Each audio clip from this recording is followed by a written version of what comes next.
all of our witnesses for being here today. I'll begin our questions today, followed by the ranking member. We'll then alternate between sides. I now recognize myself for the purpose of questioning our witnesses. We'll hear from EAC Inspector General Schlitz soon on the recently submitted OIG semi-annual report to Congress. Commissioner and Chairwoman McCormick, you submitted a response to that report 2 weeks ago stating that you were pleased that the California audit recommendations have all been resolved and closed. The audit was conducted because California awarded a $35 million contract through an expedited process to Joe Biden's main election advisory firm. This doesn't inspire confidence that our funds, EAC's responsibility over being properly used. And relating to the funds, the EAC budget 5 years ago was $9 million. In 2024, budget requests asked for almost $34 million, a roughly $25 million increase from just 5 years ago, and almost 300% increase in funds. Commissioner McCormick, has the EAC's jurisdiction increased since its creation under HAVA in 2002? Only by the addition of the Northern Mariana Islands, Chairman Steil, but we do have increased work on the commission. There has been an expansion in the concern over cybersecurity. We do have a lot more work to do to train election officials across the country. We do have increased responsibilities with grant management and making sure that the grants provided by Congress are appropriately used.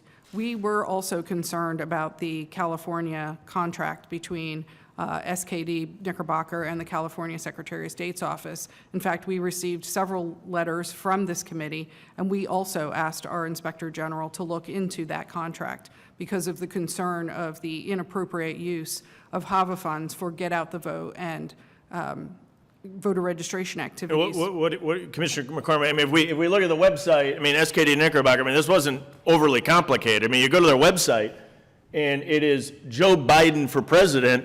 They're their SKD is proud to be a part of Team Biden. They're taking $35 million of federal taxpayer money to run an election. They run an expedited grant process, and the grant process can't be for get out the vote.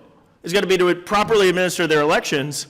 And they gave $35 million of federal taxpayer money to someone that's a proud member of Team Biden and expected that the American people should have confidence that there's not political gamesmanship in this grant? We agree with you, Congressman. This is not an appropriate use of HAVA funds, and that is why our Inspector General, our new Inspector General, came in and did an investigation and audit of those HAVA funds that were provided to California. But what did we do about it?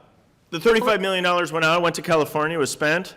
Well, what's the ramifications for spending $35 million to a proud member of Team Biden? Well, the Inspector General's office found that the money that was used for those activities was actually state funds and not HAVA funds. So the inappropriate use of those monies was not by federal funds, it was utilized by state funds. And she resolved that investigation and closed that question out. However, that does mean we still remain concerned about how HAVA funds are used and whether they're being used appropriately, documented appropriately, and whether they're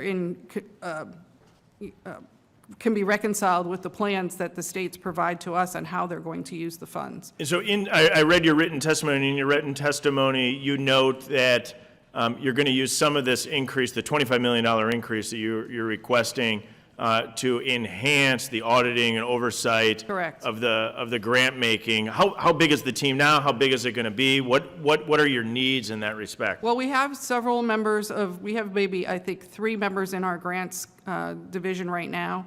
We hope to expand that. We also are expanding, the Inspector General is expanding her team as well. And, you know, we need to have more resources to be able to have appropriate oversight. One of the issues that we have is that we have a short timeline when we do get this money from Congress to get that money out to the states. But that doesn't excuse us not overseeing those funds appropriately, and it takes resources to do that. And we appreciate that Congress has provided that to us. So in 2022, you had 49 employees. It grew last year to 65. The request is to take it to 87, almost doubling in just 2 years. And so as we think about the new 16 people that you're looking to bring on, you referenced increasing and improving the audit and oversight. Are there other specific things that they're going to work on? Well, we have personnel that we're trying to place into the field to do field services, following up on the testing and certification program. Right now, we have no visibility of the voting systems once they leave our laboratories.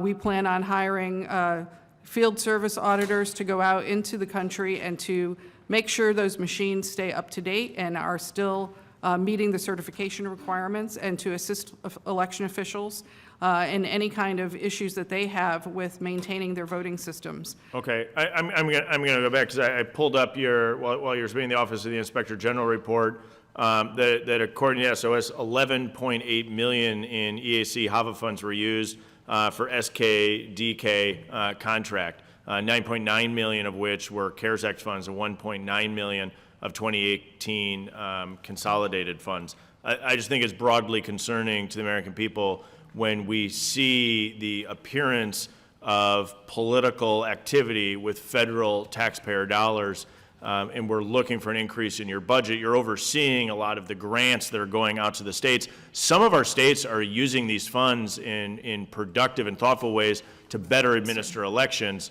The reason I'm pushing it back is because some states aren't, and I'm uniquely concerned about this contract with California, where they gave it to, all you had to do is go to their website, and they were self-listing themselves as a proud member of Team Biden. I think that should be concerning across the board. I appreciate all of our commissioners being here. I will